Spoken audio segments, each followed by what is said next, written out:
আপনাদের সকলকে আমি একটি বিনীত অনুরোধ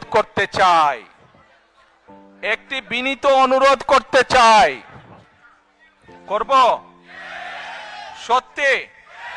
আচ্ছা, কি সেই বিনীত অনুরোধ? প্রিয় ভাই বোনেরা, আপনাদের সাথে আমি 18 বছর ছিলাম। বিভিন্ন সময়ে বিভিন্ন অনুষ্ঠানে অনেক মানুষের সাথে দেখা হয়েছে।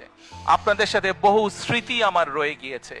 আপনাদের সাথে বহু দুঃখ কষ্ট আমি শেয়ার করেছি।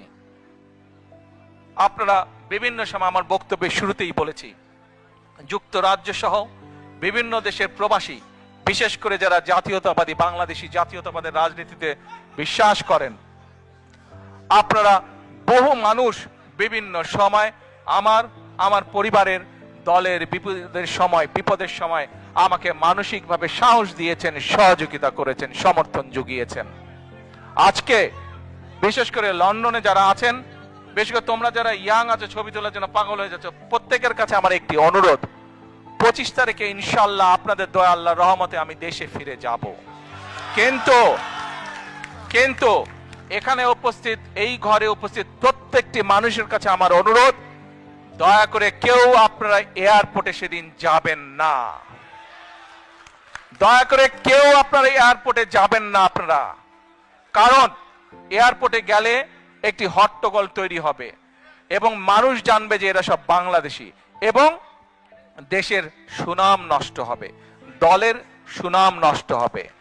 যারা এয়ারপোর্টে যাবেন না, যারা সেদিন এয়ারপোর্টে যাবেন না, আমার আজকের এই অনুরোধ যারা রাখবেন, আমি ধরে নিব তারা দল এবং সর্বোপরি দেশের সম্মানের প্রতি মর্যাদা রাখবেন।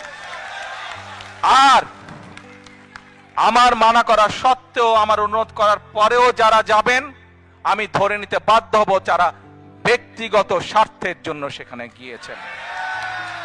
প্রিয় ভাই বোনেরা, সকলের কাছে দোয়া চেয়ে যাচ্ছি, আপনারা দয়া করে দোয়া করবেন, দেশনেত্রী খালেদা জিয়ার জন্য দোয়া করবেন। আপনাদের সামনে যে পরিকল্পনা তুলে ধরেছি, আল্লাহ যাতে আমাকে তৌফিক দেন দেশ এবং দেশের মানুষের জন্য সেই কাজগুলো যাতে সম্পূর্ণ করতে পারে। আল্লাহ হাফেজ। বাংলাদেশ জিন্দাবাদ। বাংলাদেশ জাতীয়তাবাদী দল জিন্দাবাদ। আসসালামু আলাইকুম।